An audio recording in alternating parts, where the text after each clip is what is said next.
Hey everyone, how's it going? I'm CJ989 and welcome to Basement System Test 1.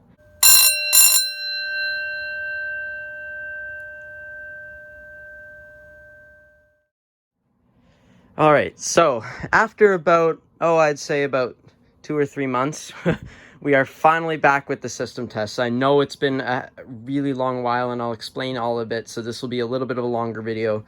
So if you want to skip to this mark, that's when we'll get into doing the main system test. So anyways, what happened is that back in late March, my main 4010 board, this is obviously a different one, but my main 4010 board had a software revision that crashed because there's a certain bug in the code, and if I manually added in a heat detector that you'll see in a bit, it continuously crashed. And so I sent it off to someone you may have heard about recently, Brad Corey, retired STR-SG. If you know the fire panel forums, you know him very well. He was a Simplex guy who worked there for 41 years, and he offered to fix my board, and he did. And unfortunately, he did pass away. So this video will be dedicated to Brad Corey. He did a lot for the fire alarm community, helped out a lot of people with Simplex stuff. He really was a Simplex legend in the community. So, but anyways, I will be getting that board back, plus a lot more, because his family does want to get rid of some stuff, and I have offered to take over a bit of it because to kind of carry on his legacy. Plus, there's a few parts that they do have that I am looking for. So anyways, here's the 4010. This board here came from Mr. IDNet Guy 2004. This is a much newer 4010 board than mine. Mine was from 2002. This one's from 2008. And it's got, it's actually new enough that it does have wheel lock sync, even though I probably won't be using it.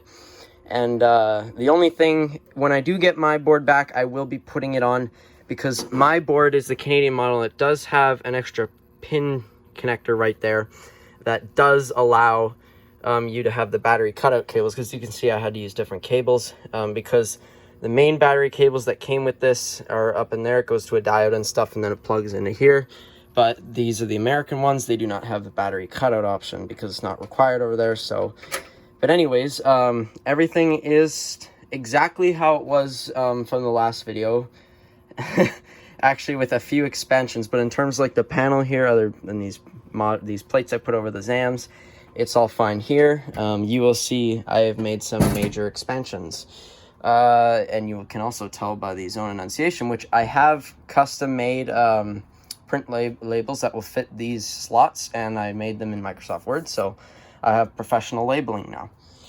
So in terms of the devices in here, nothing has really changed except this, and you'll see in a second. So basically, yes, there's still the same 270, the same 4099-9004, same 270 back here, the 4390 10-inch bell. Same smokes here. I did add a true alarm heat detector here, and this is what caused my panel to crash in the first place, but we're back up and the videos will continue as normal now. And then same heat smoke out here. However, if we go outside, if I can just turn on the lights,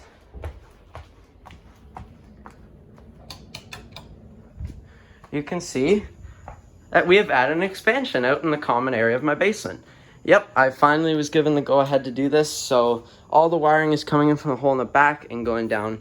We got another 270 right here, and here we actually have some new devices. So here's an Edwards 405 Integrity strobe plate, which is mostly used with these bells, which again, those are my favorite bells of all time.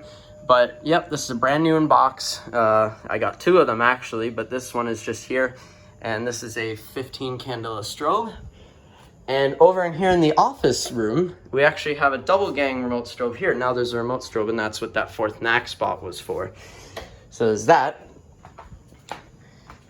And then I might as well start here. Right here, I have actually added a true alarm smoke to the theater kind of area here. Yeah, basement's a bit of a mess. It'll be cleaned up though at a sooner date. And then finally over here, I have added a pull station right next to the stairs to go upstairs. And it's also a newer 270. And then in the furnace room, everything is still the same. Behind all that stuff is the 439D. And here's still the 275 SPO, but for my next system test, it will be a major change and it will look beautiful. So anyways, the system is set on code 3. So we are going to go ahead and get started with this test. I will be testing probably 3 devices with this. So let's, pardon me. So let's get things rolling here. We will just, actually we'll do the common area. So here's the 270. Here we go. 3, 2, 1.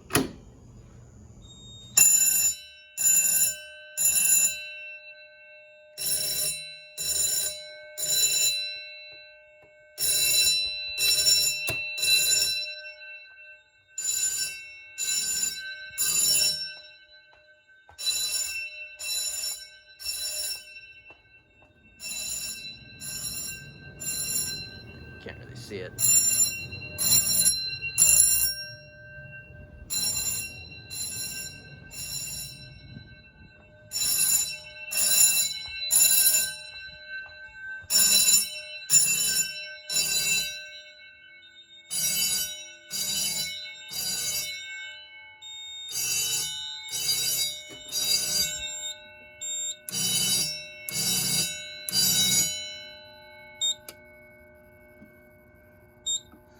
And the buzzer's a little bit higher pitched on this model for some reason.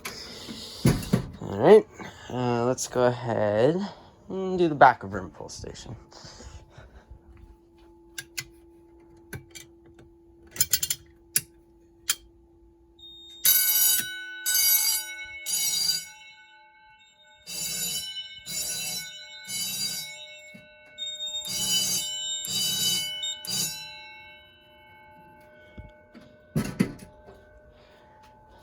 You got storage room, so we got storage room, furnace room, common area, and then the panel smoke is its own zone. And then finally, we will magnet test the smoke detector. Also, I have switched out these Edwards end of lines for proper simplex ones, which I like a whole lot more. And also I put metal simplex end of lines there.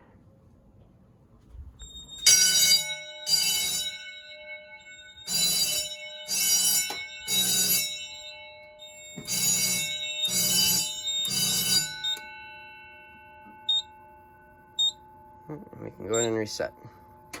So that has been basement system test 1. I am renaming it to that because this is a whole new system and that's how it's going to stick for the rest of the time I do system tests. So anyways, this is CJ9899 signing off, and we'll see you guys in the next video. Bye for now.